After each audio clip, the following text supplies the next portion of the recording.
Recording in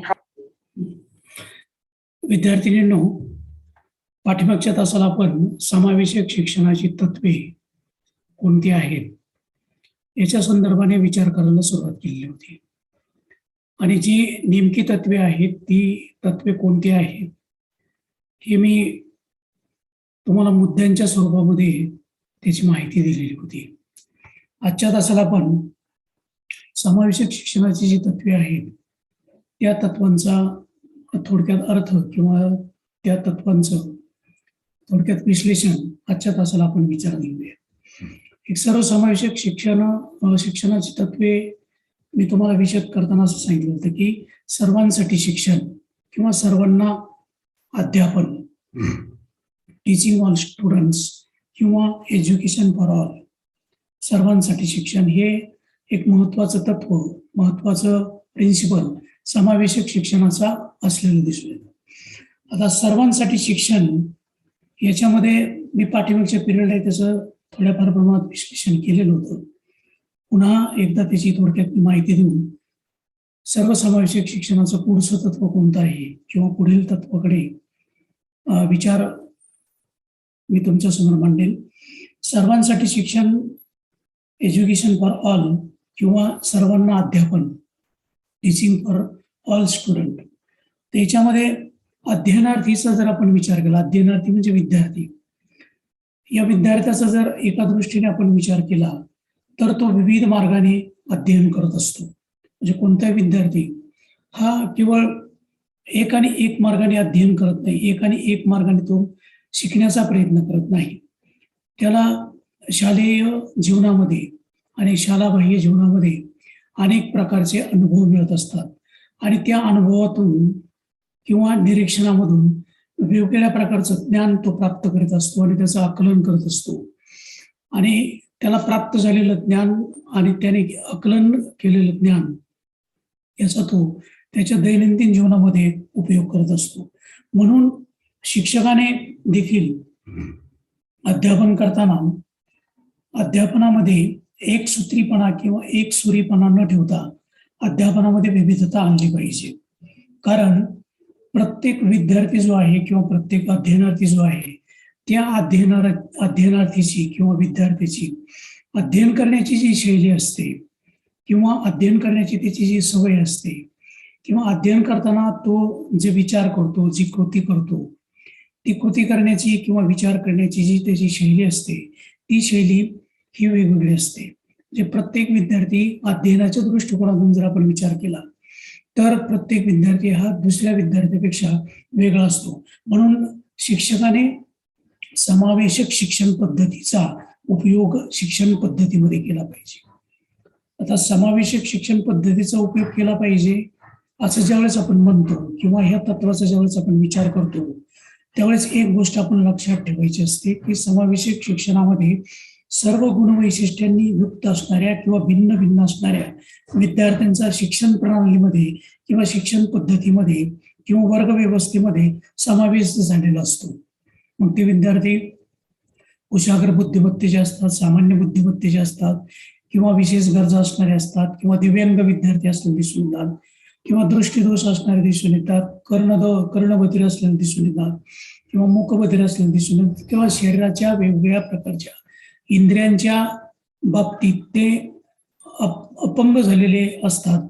असे विद्यार्थी जे असतात त्या विद्यार्थ्यांची शैली ही वेगवेगळी असलेली दिसून येते. म्हणजे प्रत्येक विद्यार्थ्याची अध्ययन करण्याची शैली ही वेगवेगळी असलेली दिसून येते. म्हणून प्रत्येक शिक्षकाने शिक्षण पद्धतीत किंवा वर्ग अध्यापनामध्ये सर्वसमावेशक शिक्षण पद्धतीचा उपयोग केला पाहिजे. म्हणजे कोणताही पाठ्यांश हा एकाच पद्धतीने न शिकवता तो वेगवेगळ्या पद्धतीने शिकवण्यावर भर दिला पाहिजे.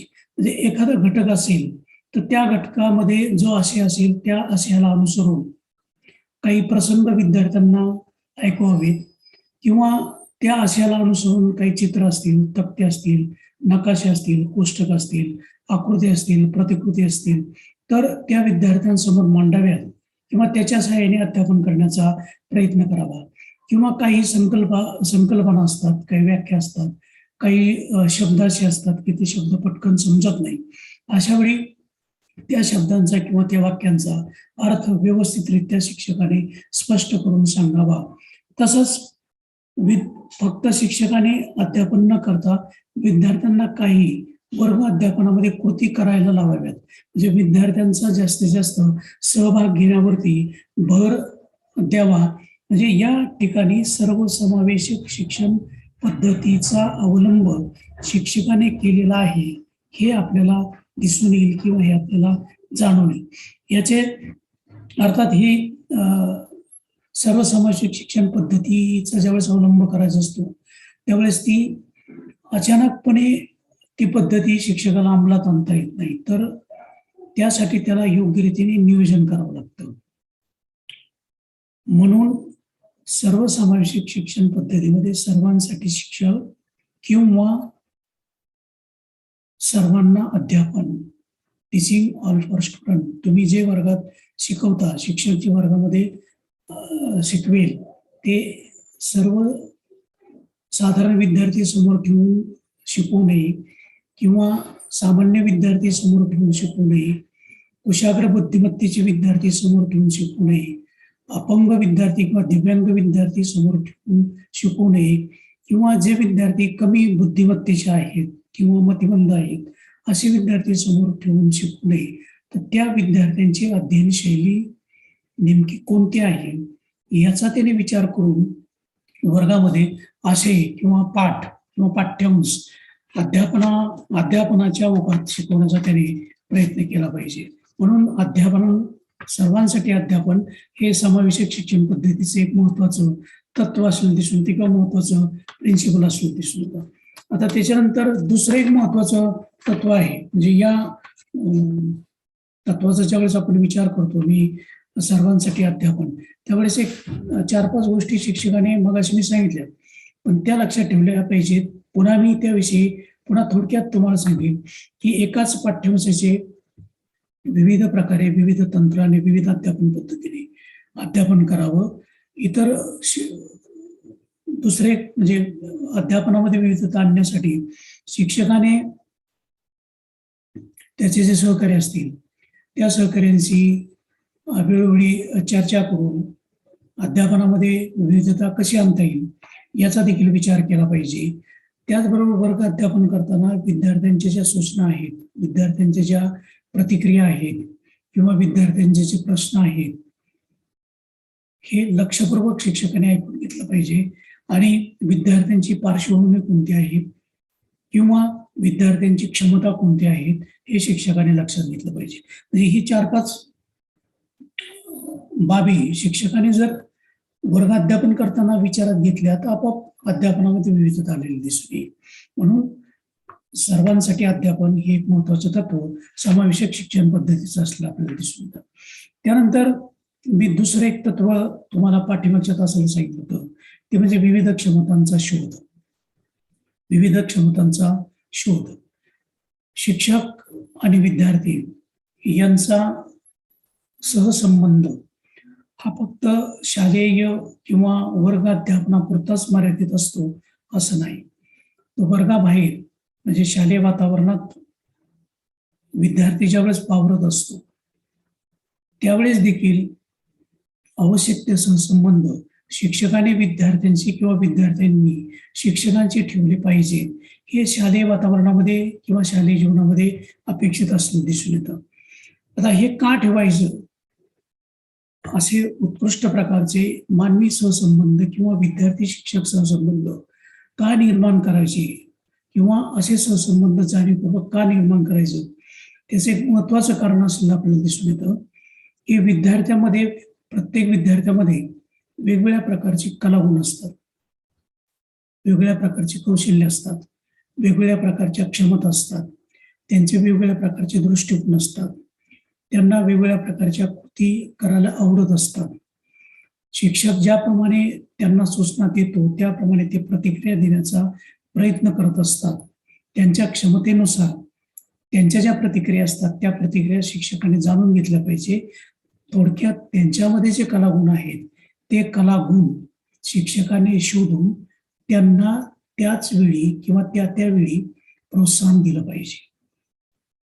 जे विद्यार्थी स्वतःबद्दल व इतरांबद्दल जाणून घेण्यास उत्सुक असतात, म्हणजे फक्त विद्यार्थ्यांनी शिक्षकाचे सहसंबंध असावेत असं नाही, विद्यार्थ्यांनी विद्यार्थ्यांचे देखील सहसंबंध असले पाहिजेत आणि ते सौहार्दपूर्ण असले पाहिजेत. कारण प्रत्येक विद्यार्थी हा स्वयंपूर्ण असू शकत नाही, स्वयंघोषित असू शकत नाही. त्याला त्याच्या सहकार्याची सातत्याने मदतीची अपेक्षा असते, उत्सुकता असते. त्यामुळे प्रत्येक विद्यार्थी हा दुसऱ्या स्वतःबद्दल जाणून घेत असताना इतरांबद्दल सुद्धा जाणून घेण्यासाठी तो उत्सुक असतो. त्यांना बाहेरच्या जगाविषयी माहिती घेण्याची इच्छा होते आणि ज्यावेळेस त्यांच्या अशा इच्छा शालेय वातावरणामध्ये निर्माण होत असतात, तेव्हा असे विद्यार्थी लवकरात लवकर ज्ञान प्राप्त करतात. म्हणजे ज्ञान प्राप्त करण्यासाठी असे विद्यार्थी उत्सुक असतात.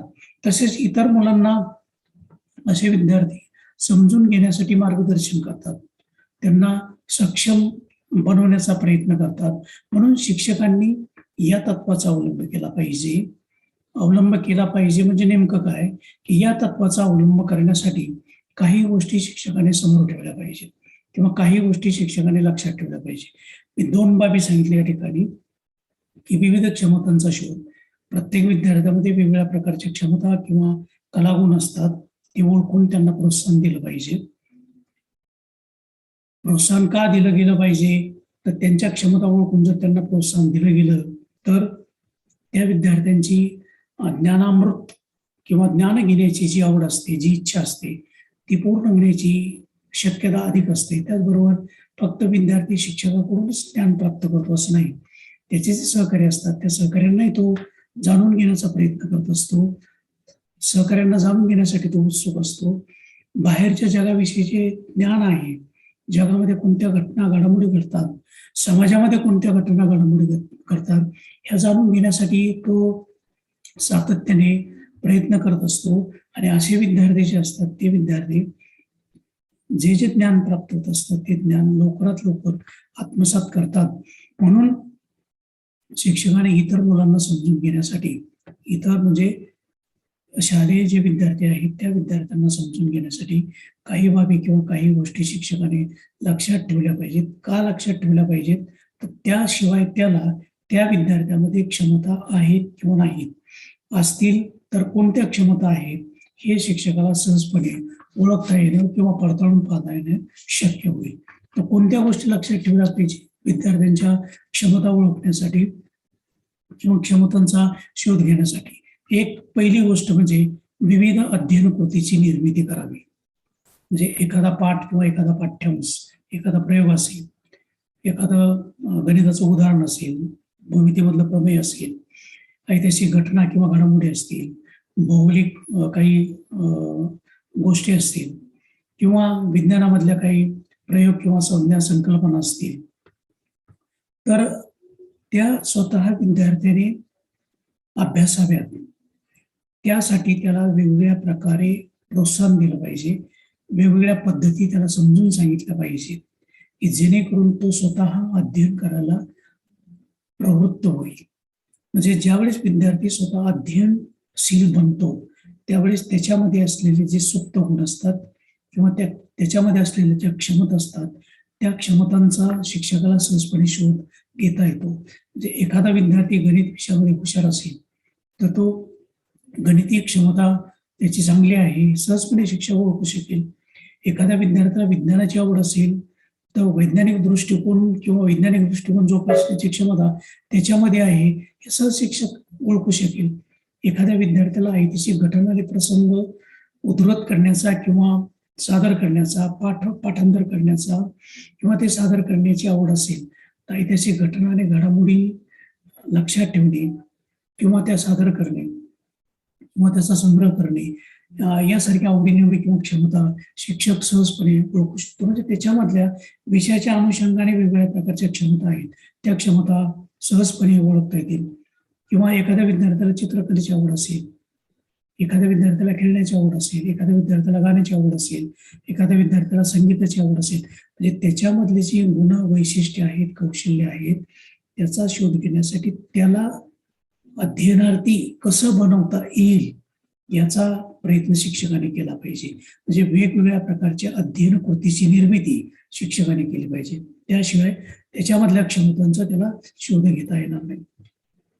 त्यानंतर दुसरे क्षमतांचा शोध घेण्यासाठी शिक्षकाने काय केलं पाहिजे की शिक्षकाने वेगवेगळ्या प्रकारचे प्रकल्प किंवा प्रोजेक्ट विद्यार्थ्यांना दिले पाहिजे.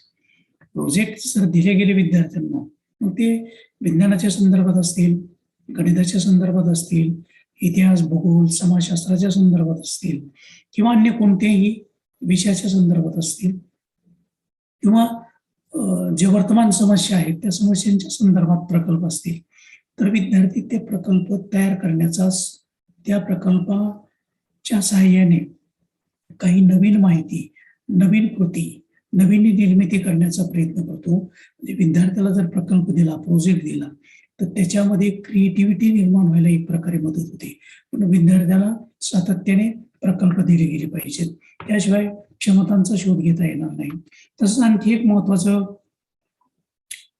बाब किंवा महत्वाची गोष्ट शिक्षकाने लक्षात ठेवली पाहिजे विद्यार्थ्यामधल्या क्षमतांचा शोध घेण्यासाठी, ती गोष्ट म्हणजे प्रत्येक विद्यार्थ्याच्या वैयक्तिक मताला प्राधान्य दिलं पाहिजे.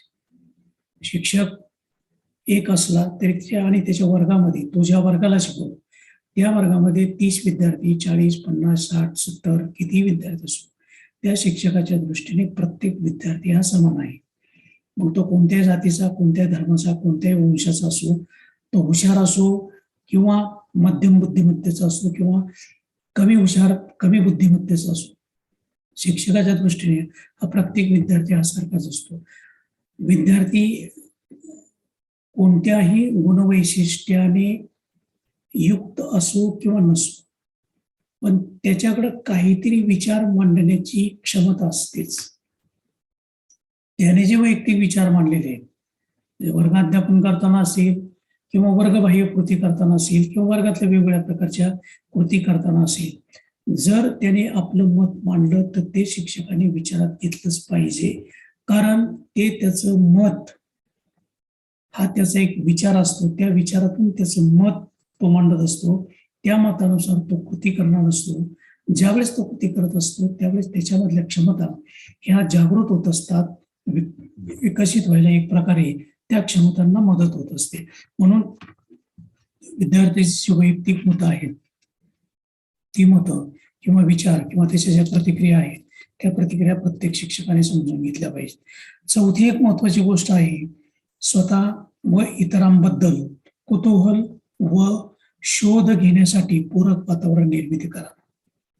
शिक्षकाने फक्त पुस्तकातलं जो आशय आहे तो विद्यार्थ्यामध्ये कोणत्या तरी एका अध्यापन पद्धतीद्वारे सरधोपटपणे शिकवावा अशी अपेक्षा शिक्षकाकडून नसते. तर या ठिकाणी नेमकं की प्रत्येक विद्यार्थी, तो विद्यार्थी स्वतः आणि इतरांबद्दल कुतूहल आणि शोध घेण्यासाठी त्याला प्रवृत्त केलं पाहिजे. पण प्रवृत्त करण्यासाठी तशा प्रकारचं वातावरण वर्गामध्ये निर्माण झालं पाहिजे, तरच विद्यार्थी प्रेरित होऊ शकतात, विद्यार्थी कृतिशील बनू शकतात.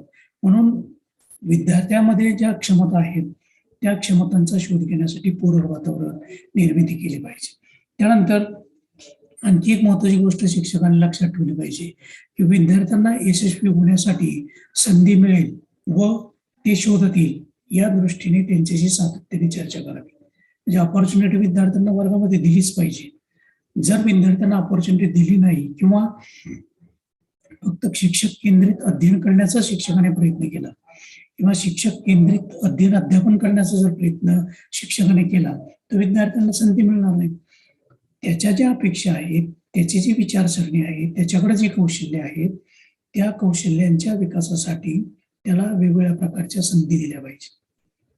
म्हणजे एखादा विद्यार्थी वर्गाध्यापन चालू असताना, सर मला या गोष्टीचं स्पष्टीकरण अशा अशा पद्धतीने करायचे, मला या आशयाच्या संदर्भात किंवा या उदाहरणाच्या संदर्भात मला हे उदाहरण द्यायचं आहे किंवा मला हा प्रसंग याला अनुसरून मांडायचा आहे, तर विद्यार्थ्याला तशा प्रकारची संधी दिली पाहिजे. एखाद्या विद्यार्थ्याने सांगितलं की ही कन्सेप्ट किंवा हा मुद्दा मला सर्वांना पटवून द्यायचा आहे, तर तशा प्रकारची संधी किंवा विचार व्यक्त करण्याची संधी वर्गामध्ये दिली पाहिजे. वैचारिक क्षमतांचा त्याच्यामुळे शोध किंवा कृतीयुक्त क्षमतांचा शोधण्यासाठी शिक्षकाला ही गोष्ट उपयुक्त ठरलेली आपल्याला दिसून येते. आणि सगळ्यात महत्वाची गोष्ट की विद्यार्थ्यांशी संबंधित सर्व गोष्टी समजून घेण्यासाठी शिक्षकाने मदत केली पाहिजे. आता विद्यार्थ्याची संबंधित म्हणजे विद्यार्थ्याचं लैंगिकदृष्ट्या विद्यार्थी भिन्न असतात. काही विद्यार्थिनी वर्गामध्ये असतात, स्त्रीलिंगी आणि पुल्लिंगी, म्हणजे मुलं आणि मुली वर्गामध्ये असतात. त्या विद्यार्थ्यांचं सरासरी वय सारखं असलं वर्गामध्ये, पण शालेय वातावरणात वर्गबाह्य मुलांचं जे वयोमान जर आपण पाहिलं तर ते भिन्न भिन्न असलं दिसतं. त्यांची धार्मिक वैशिष्ट्ये जी असतात ती वेगळी असतात. त्यांच्या धार्मिक श्रद्धा ह्या वेगवेगळ्या असलेल्या दिसून येतात, धर्माला अनुसरून असलेले दिसून येतात. त्यांची विचारसरणी, प्रत्येक विद्यार्थ्याची विचारसरणी ही वेगवेगळी असते. प्रत्येक विद्यार्थ्याचा अनुभव हा वेगवेगळा असतो. प्रत्येक विद्यार्थ्याची बौद्धिक क्षमता ही वेगवेगळी असते दिसून येते. म्हणून प्रत्येक विद्यार्थ्याला समजून घेण्याचा शिक्षकाने प्रयत्न केला पाहिजे. जर शिक्षकाने विद्यार्थ्यांना त्यांच्या संदर्भातल्या गोष्टींचा विचार न करता समजून घेण्याचा प्रयत्न केला नाही तर त्यांच्यामध्ये असलेली जी कौशल्य आहेत ती कौशल्य शोधण्यासाठी अनेक प्रकारच्या अडचणी किंवा अडथळे निर्माण होऊ शकतात. मी त्यासाठी मागाशीच तुम्हाला सांगितलं, वर्गामध्ये किती विद्यार्थी असो तो प्रत्येक विद्यार्थी शिक्षकाच्या दृष्टीने हा समानच असतो. मग तो धार्मिकदृष्ट्या, लैंगिकदृष्ट्या, वयोमानाच्या दृष्टीने, विचारसरणीच्या दृष्टीने, अनुभवाच्या दृष्टीने, बौद्धिक क्षमतेच्या दृष्टीने भिन्न असला तरी तो सारखाच असतो शिक्षकाच्या दृष्टीने. म्हणून त्याला समजून घेण्याचा प्रयत्न केला पाहिजे. आणि आणखी एक महत्वाची गोष्ट, क्षमता शोधण्यासाठी शिक्षकाने लक्षात ठेवला पाहिजे तो म्हणजे विद्यार्थ्यामध्ये आदरयुक्त वातावरण कसे राहील याचा प्रयत्न शिक्षकाने केला पाहिजे. शिक्षकाबद्दल भीती वाटणं साहजिक आहे, पण ती भीती आदरयुक्त असली पाहिजे. तशा प्रकारचा रिस्पेक्ट, तशा प्रकारचा प्रतिसाद विद्यार्थ्याने शिक्षकांना दिला पाहिजे आणि शिक्षकानेही विद्यार्थ्यांना दिला पाहिजे. म्हणजे प्रतिसादात्मक प्रतिक्रिया एका बाजूने होता कामा नये. तर विद्यार्थ्यांना देखील शिक्षकाने त्यांच्या विचारसरणीनुसार, त्यांच्या क्षमतेनुसार त्याला रिस्पेक्ट दिलाच पाहिजे. आणि ज्यावेळेस शिक्षक ह्या सगळ्या गोष्टी लक्षात ठेवेल त्यावेळेस विविध क्षमतांचा शोध घ्यायला फारशी अडचण येत नाही. आणि हे समावेशक शिक्षण पद्धतीमध्ये अपेक्षित असलेलं दिसून येतं. त्याच्यानंतर पुढचं एक महत्वाचं वैशिष्ट्य तत्व आपल्याला सांगता येईल की जे अवरोध असतात, म्हणजे वेगवेगळ्या स्वरूपाचे जे वेगवेगळ्या प्रकारचे प्रिव्हेंटिंग प्रेजुडाईस असतात, प्रिव्हेंटिंग प्रेजुडाईस, त्याला वेगवेगळ्या प्रकारचे अवरोध प्रतिबंध असतात. म्हणजे कोणत्या ना कोणत्या प्रकारची बंधनं ही विद्यार्थ्यावर असतात. अवरोध म्हणजे अडथळे. तर विद्यार्थ्यामध्ये आता हे अडथळे कोणते असतात, हे मानसिक स्वरूपाचे असू शकतात किंवा शारीरिक स्वरूपाचे असू शकतात आणि ते विद्यार्थ्याच्या विकासाला प्रतिबंध करत असतात. आता नेमके विद्यार्थ्यामध्ये असलेले अवरोध कोणते, की एखाद्या वेळेस एखादा विद्यार्थी हा न्यूनत्व म्हणजे तो त्याच्यामध्ये थोडासा न्यूनगंड असतो किंवा कमतरतेची भावना त्याच्यामध्ये असते. ती न्यूनतेची भावना किंवा कमतरतेची भावना ही त्याच्या विकासामध्ये अडचण निर्माण करत असते. त्यामुळे त्याच्या भावना समजून घेतल्या पाहिजेत आणि त्या नष्ट करण्याचा प्रयत्न केला पाहिजे. म्हणजे उदाहरणार्थ एखादा विद्यार्थी अपंग असेल तर साहजिक आहे त्याच्या ज्या क्षमता असतात त्या क्षमताला अडथळा त्याच्या इंद्रियामध्ये जे अपंगत्व आहे ते अपंगत्व कारणीभूत ठरलेलं दिसून येतं. किंवा एखादा विद्यार्थी त्याची दृष्टी कमकुवत आहे तर त्याच्या क्षमता कमी झालेल्या दिसून येतात, क्षमतेला अवरोध निर्माण झालेला दिसून येतो किंवा प्रतिबंध निर्माण झालेला दिसून येतो. एखादा विद्यार्थी कमी हुशार आहे त्याच्यामुळे त्याच्या क्षमतांच्या विकासाचा वेग हा कमी असलेला दिसून येतो. त्यामुळे अशा विद्यार्थ्यामध्ये एक न्यूनत्वाची भावना, न्यूनगंडाची भावना निर्माण होते, कमतरतेची भावना निर्माण होते आणि ही शिक्षकाने शोधली पाहिजे आणि ती नष्ट करण्याचा प्रयत्न केला पाहिजे. अवरोध प्रतिबंध याला असं म्हणतात. म्हणून समावेशित शिक्षण पद्धतीमध्ये जे विशेष पालक असतात, म्हणजे कमतरता असलेली जी बालक असतात, त्या बालकांच्या स्वतःबद्दल असलेल्या ज्या भावना असतात किंवा इतर समाजामधील व्यक्तींचे, सहकार्यांचे त्याच्याविषयी असणारे जे पूर्वग्रह असतात, ते पूर्वग्रह त्याच्या शिक्षण विकासात अडकटी ठरत असतात. ते दूर करण्याचा प्रयत्न केला पाहिजे. त्यासाठी संबंधित विद्यार्थ्याला जागरूक केलं पाहिजे.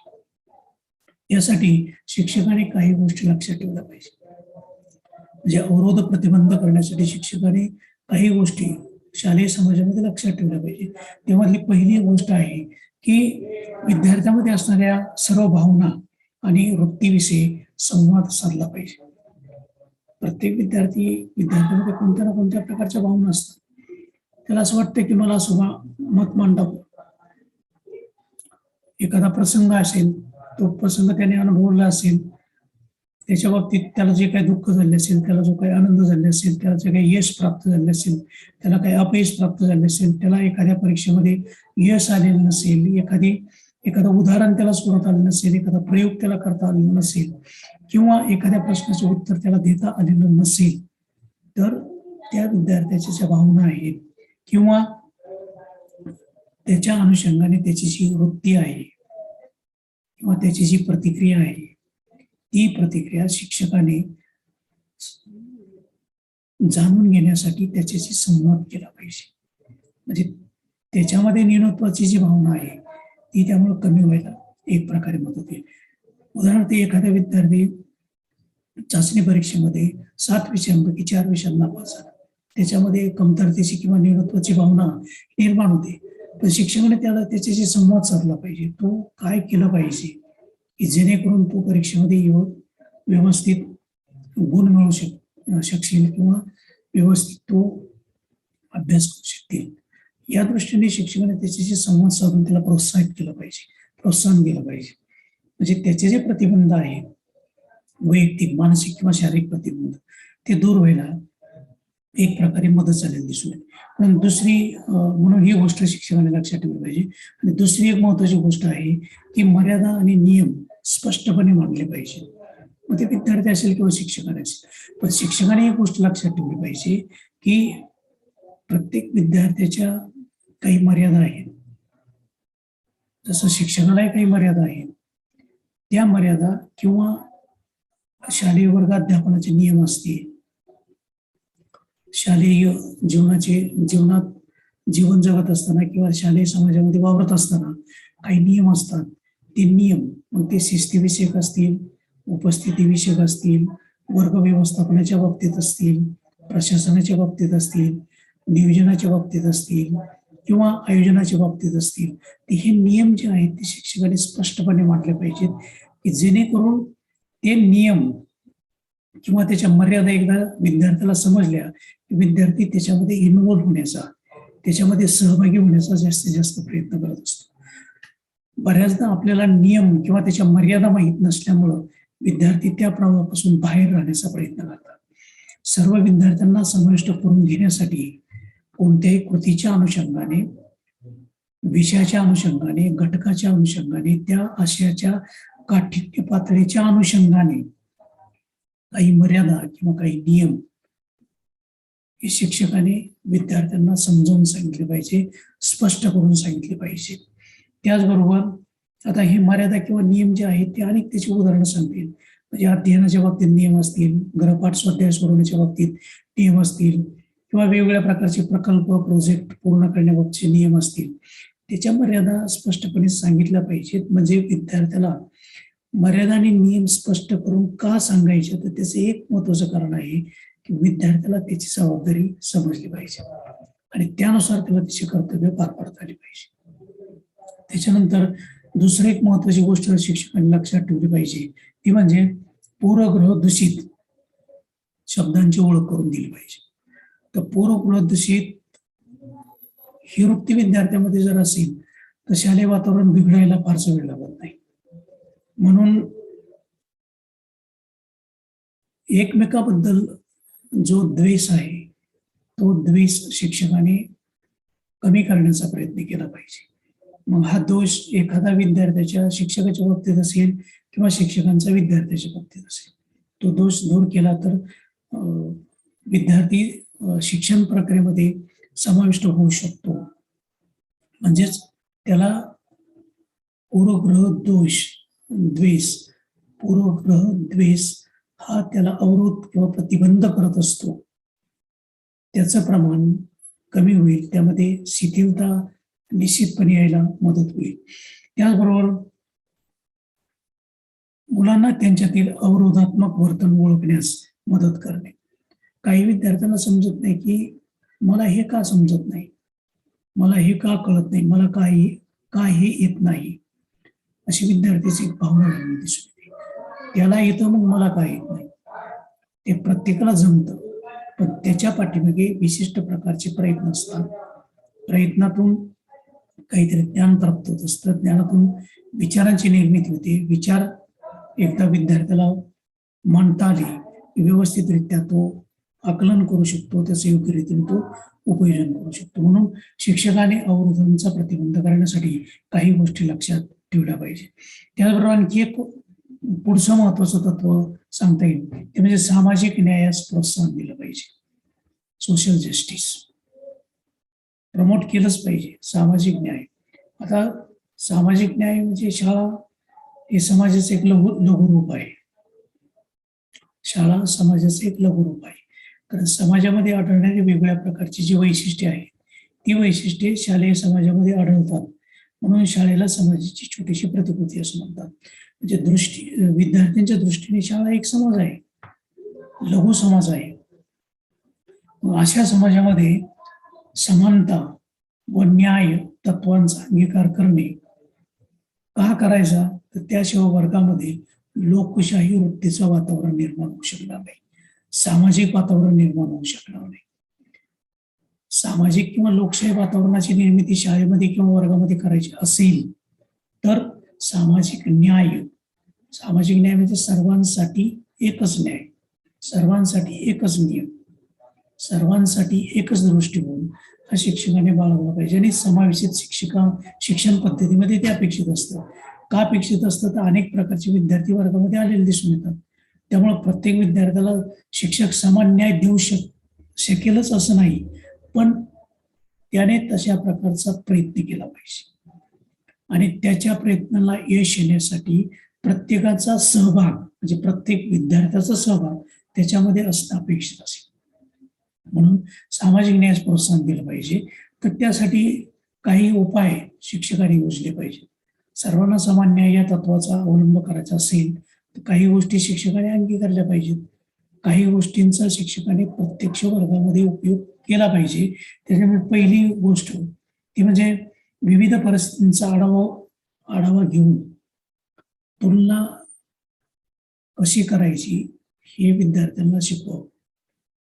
कारण शाळेमध्ये किंवा वर्गामध्ये एकाच प्रकारचं वातावरण नसतं, पण त्या वातावरणामध्ये प्रत्येक विद्यार्थी समरस होतोच असं नाही.